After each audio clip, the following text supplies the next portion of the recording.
नमस्कार, हरिओम. चातुर्मासातील कहाणी या उपक्रमांतर्गत ऐकूयात शुक्रवारची देवीची कहाणी. एक आटपाट नगर होतं. तिथं एक गरीब ब्राह्मण राहत होता. त्याची पत्नी शेजारणीकडे गेली. आपल्या गरिबीबद्दल सांगितलं. तेव्हा शेजारणीनं तिला शुक्रवारचं व्रत सांगितलं. श्रावणातील शुक्रवारपासून हे व्रत धर. दिवसभर उपवास करावा. संध्याकाळी सवाष्णीला बोलवावं. तिचे पाय धुवावेत. हळदी कुंकू देऊन ओटी भरावी. दूध साखर प्यायला द्यावी. भाजलेल्या हरभऱ्याची खिरापत द्यावी आणि नंतर आपण जेवावं. याप्रमाणे वर्षभर करून व्रताचं उद्यापन करावं. त्याप्रमाणे ब्राह्मण स्त्री शुक्रवारचं व्रत करू लागली. त्याच गावात तिचा भाऊ राहत होता. एके दिवशी त्यानं गावाला सहस्र भोजन घातलं, पण बहिणीला बोलावलं नाही. त्याला वाटलं बहिणीला बोलावलं तर गरीब म्हणून सारे हसतील. अनेक मंडळी येऊन भोजन करून जात होती. बहिणीनं विचार केला, भाऊ आपल्याला बोलवायला विसरला असेल. भावाच्या घरी जायला काय हरकत आहे. ती मुलांना घेऊन भावाच्या घरी गेली. पानावर बसली. शेजारच्या पानावर मुलांना बसवलं. भाऊ वाढता वाढता तिच्या पानाशी आला. तिला म्हणाला, ताई, तू गरीब, तुला वस्त्र नाही, पात्र नाही, दागदागिने नाहीत. तुझ्याकडे पाहून सगळे हसतात, म्हणून मी तुला बोलावलं नाही. आज तू आलीस, आता उद्या येऊ नकोस. हे ऐकून ती हिरमुसली होऊन जेवली. मुलांना घेऊन घरी आली. दुसरे दिवशी मुलांनी मामाकडे जेवायला जायचा हट्ट केला.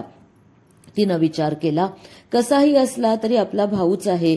बोलला म्हणून काय झालं. ती मुलांना घेऊन जेवायला गेली. पहिल्या दिवशी प्रमाणेच तो तिला बोलला. तिसऱ्या दिवशी परत तेच. भावानं तिला हात धरून घालवून दिलं. ती खूप दुःखी कष्टी झाली. देवाची प्रार्थना केली. देवाला तिची दया आली. नंतर तिला सुखाचे दिवस आले. 1 वर्ष निघून गेले. तिची गरिबी निघून गेली. ती श्रीमंत झाली. देवीची तिच्यावर कृपा झाली. शुक्रवारचं उद्यापन करायचं म्हणून भावाला जेवायला बोलवलं. भाऊ मनात ओशाळला व म्हणाला, ताई, तू उद्या माझ्या घरी जेवायला ये. तू नाही आलीस तर मी काही तुझ्या घरी येणार नाही. ती हो म्हणाली. भावाच्या मनातलं कारण तिनं ओळखलं. दुसऱ्या दिवशी दागदागिने घालून उंची पैठणी नेसून भावाकडं जेवायला गेली. भावानं मोठ्या प्रेमानं आदरानं तिला पानावर बसवलं. ताईनं आपली शालजोडी काढली व बसल्या पाटावर ठेवली. भावानं विचार केला, उकडत असेल. नंतर तिनं दागिने काढून पाटावर ठेवले. भावानं विचार केला, जड म्हणून काढत असेल. मग काय केलं. ताईनं भात कालवला. मोठा घास उचलून सरीवर ठेवला. एक पक्वान्नाचा घास एकेका दागिन्यावर ठेवत गेली. आता मात्र भावानं विचारलं, अगं ताई, हे काय करतेयस. ती म्हणाली, दादा, मी करते हेच बरोबर आहे. जिला तू जेवायला बोलवलंस तिला मी भरवतेय.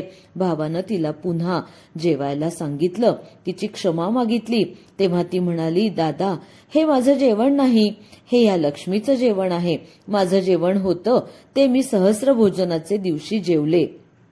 हे ऐकताच भाऊ अतिशय खजील झाला. उठून त्यानं बहिणीचे पाय धरले. झालेल्या अपराधाची क्षमा मागितली. बहीण मोठ्या मनाची. तिनं क्षमा केली. एकमेकांबद्दल मनात असलेला गैरसमज दूर करून दोघं प्रेमानं जेवले. दोघांनी देवीचे आभार मानले. भाऊ बहिणीकडे जेवायला गेला. तिला खूप आनंद झाला. तिनं शुक्रवारचं देवीचं व्रत केलं. त्यामुळे ती श्रीमंत व सुखी आनंदी झाली.